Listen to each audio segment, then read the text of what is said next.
Hey, how's it going folks? E.T. here with another iMovie tutorial. In today's tutorial, we're going to show you how to control the duration of a background or a picture-in-a-picture image very simply.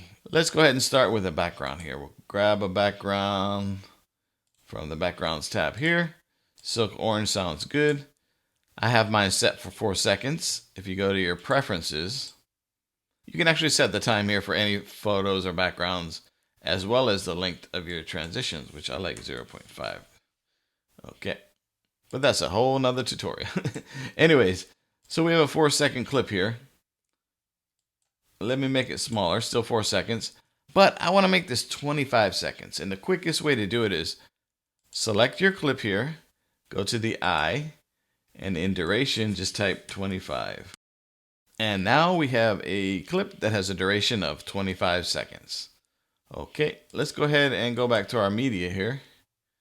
And you can do the same thing for picture-in-a-picture. So let me grab this here, drop it in the timeline. Again, we're set at 4 seconds, but maybe we want it 25. So we'll click on that clip here. Go to the circle with the eye and icon, which is clip information. And we'll go ahead and type in our 25 here, hit enter. And now both clips match up evenly, okay?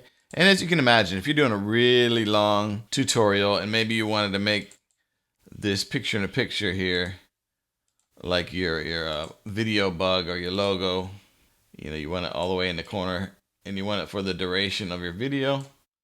If your video is 10 minutes long and you only drop it in here at 4 seconds, it's going to be a pain in the neck to keep stretching all the way to 10 minutes. So the quickest way to do it is highlight it, go to the eye, the duration thing here, type in the time you need in seconds, and you're done. Okay. Unfortunately, as far as I know, it only takes seconds, so you'll have to do a little math if you have a really, really long video. Okay. That's it for today's tutorial. We'll talk to you next time. Peace and aloha.